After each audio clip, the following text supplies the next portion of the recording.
Thanks for watching. Like, share, and subscribe Eduhan by SDP for more educational contents and admission related important updates. Thank you.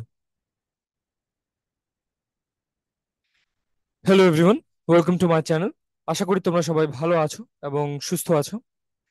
এই ভিডিওতে কথা বলতে যাচ্ছি MBBS admission 2023-24 নিয়ে, 24 migration নিয়ে একটি জরুরি ভিডিও। তো তোমরা জানো যে চতুর্থ মাইগ্রেশনের রেজাল্ট সম্প্রতি দেওয়া হয়েছে, এটা নিয়ে অনেক অপেক্ষা করছিলে।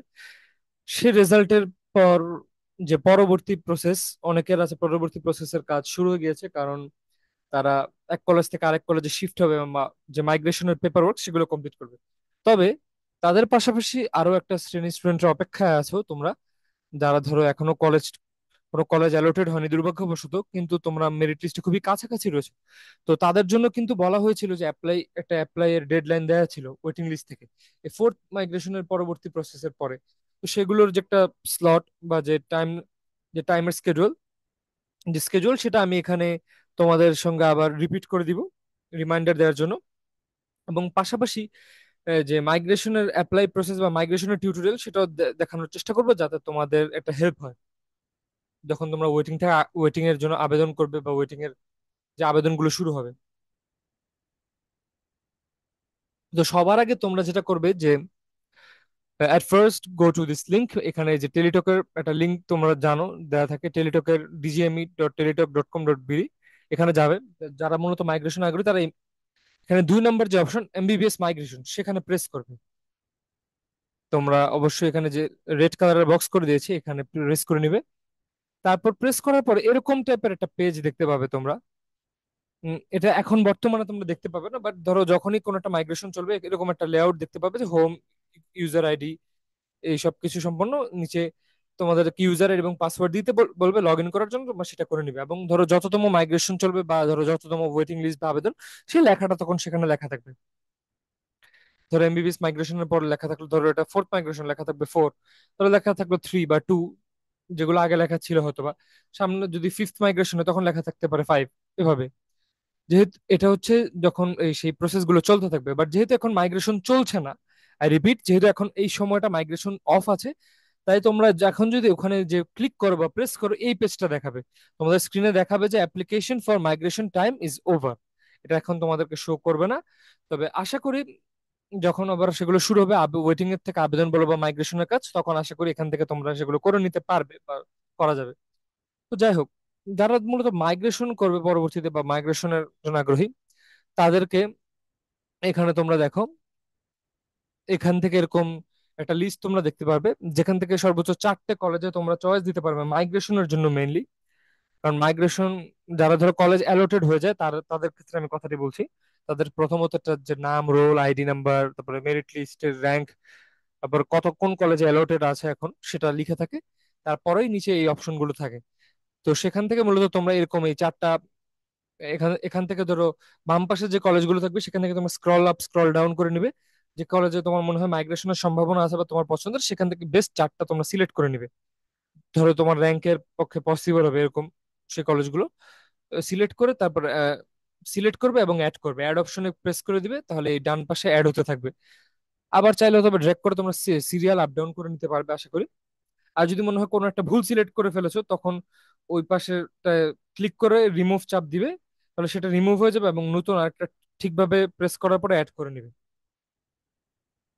এবং সেগুলো করার পরে নিচে একটা এরকম একটা লেখা আসবে যে ধরো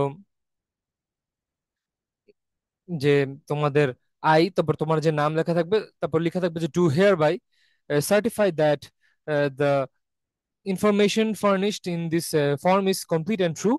Any false information given in this form identified at any stage of admission process will lead to the cancellation of my admission in MBBS. অর্থাৎ এটা তোমার এই স্বীকারোক্তি যে তোমার যত তথ্য দিয়েছো সেগুলো সব সঠিক এবং সত্য। কোনো ধরনের মিথ্যা তথ্যের কারণে তোমার ভর্তি যে কোনো সময় বাতিল হয়ে যেতে পারে, সেটা তুমি স্বীকার করে নিচ্ছ। আর এখানে ধরো আপ ডাউনে প্রেস করে তোমরা তোমাদের এই চয়েস গুলো উপর নিচ করতে পারবে যদি ভুল হয়ে থাকে। আর ধরো যখন ওয়েটিং এর থেকে আবেদনগুলো শুরু হবে, আমি আশা করছি যেরকম ধরো কলেজের যখন মেডিকেলের আবেদন শুরু হয়, অনেকটা এরকম লিস্ট থাকে, এরকম একটা বাম দিক থেকে ধরো ডান দিকে এভাবে করে এতগুলো মেডিকেলে আবেদনগুলো লক করে দেওয়া হয় সচরাচর এভাবে। আশা করি তখনও এরকম ভাবেই তোমরা আবেদনটি মানে চয়েস গুলো দিতে পারবে বা আবেদন করতে পারবে ওয়েটিং থেকে, যাদের জন্য মূলত আবেদন করতে বলা হবে। আর যদি বলে যে এরকম চয়েস দেওয়া লাগবে না, তাহলে দ্যাট ইস গ্রেট, তাহলে চয়েস দেওয়ার দরকার নেই, জাস্ট রোল এবং ইউজার আইডি সেগুলো দেওয়ার পরে যেগুলো করতে বলবে সেগুলো অবশ্যই করে নেবে। এখন সেটা আমি যদি কোনো নতুন অপশন আসে বা কিছু, সেটা আমি আসলে ডিরেক্টলি দেখাতে পারছি না, কারণ যেহেতু ওয়েটিং লিস্টের সে আবেদনটি শুরু হয়নি এবং একই সঙ্গে মাইগ্রেশনের যে টাইম সেটা কিন্তু এখন আপাতত ওভার। তো এগুলো মূলত কবে শুরু হবে এটা নিয়ে প্রশ্ন থাকতে পারে। তা আমি বলতে চাই, এই যে দেখো, যে বিশেষ বিবেচনায় সরকারি মেডিকেল কলেজ সমূহের চতুর্থ মাইগ্রেশনের পর শূন্য আসন অপেক্ষমান তালিকা থেকে শিক্ষার্থী ভর্তি।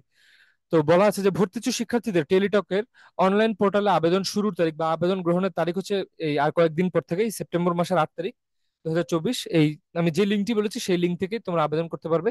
সেখানে যে তারপর বলা হচ্ছে যে অনলাইন পোর্টালে আবেদনের শেষ তারিখ, এই তারিখটি অবশ্যই মনোযোগ দিয়ে খেয়াল করো, 8 তারিখ থেকে শুরু এবং 13 তারিখের মধ্যে অবশ্যই শেষ। তো অবশ্যই তোমাদেরকে আমি অনুরোধ করবো যে 13 তারিখের আগে করে ফেলবে যারা আগ্রহী আছো। এবার তারপরে যদি দেখো, এখানে বলা আছে যে টেলিটক কর্তৃক আবেদন প্রক্রিয়াকরণ ফি জমার শেষ তারিখ, আবেদন প্রক্রিয়াকরণ ফি 50 টাকা, যা টেলিটক প্রিপেড মোবাইল থেকে প্রদানযোগ্য, সেটি দেওয়ার ডেডলাইন হচ্ছে 14 তারিখ, একদিন বেশি সময় দেওয়া হয়েছে। আর বলা হয়েছে যে শূন্য আসনে নির্বাচিত যে প্রার্থীরা বা শিক্ষার্থীরা তাদের ফল প্রকাশ করা হবে 18ই সেপ্টেম্বর 2024, তার 4 দিন পর। এবং শূন্য আসনে যে শিক্ষার্থীরা নির্বাচিত হবে তাদের ভর্তির সময়সীমা বা ডেডলাইন দেওয়া হচ্ছে 25 তারিখ পর্যন্ত। এবং সেই ভর্তির প্রসেসটি শুরু হবে বা সময়সীমা হচ্ছে 19 সেপ্টেম্বর থেকে শুরু করে 25 সেপ্টেম্বর। তো এই ছিল কথাবার্তা। 8 তারিখে আবেদন শুরু হবে। আশা করি তখন যদি প্রয়োজন পড়ে বা আমি যদি সঠিকভাবে কোনো ভিডিও বানানোর সুযোগ পাই, আমি সেটা করার চেষ্টা করব। এবং এই যে ভিডিওটি বানালাম এটা থেকে আশা করি তোমাদের মাইগ্রেশন রিলেটেড হোক বা ওয়েটিং লিস্ট থেকে আবেদনের একটা ওভারঅল ধারণা তোমরা পেয়ে গিয়েছো আশা করি, এবং একটা হেল্প হবে তোমাদের। তারপরে যদি আরো কোনো প্রশ্ন থাকে বা কিছু থাকে আমাকে অবশ্যই কমেন্ট বক্সে করতে পারবে, বা কোনো সংশোধন করতে চাইলাম তোমার সেটা জানাতে পারো চাইলে। আমি সেটা মাথায় রাখবো পরবর্তী ভিডিওগুলো বানানোর সময়। আর মেডিকেল অ্যাডমিশন হোক বা অন্যান্য অ্যাডমিশন হোক, তো সেগুলোর জরুরি আপডেট পেতে থাকার জন্য আমার চ্যানেলটি তোমরা অবশ্যই সাবস্ক্রাইব করে রাখতে পারো। আর তোমাদেরকে বলতে চাই যে নতুন অন্য কোনো ভিডিওতে অবশ্যই দেখা হবে অ্যাডমিশন রিলেটেড, সেটির জন্য ততদিনের জন্য তোমরা অবশ্যই ভালো থাকবে এবং সুস্থ থাকবে। ধন্যবাদ সবাইকে।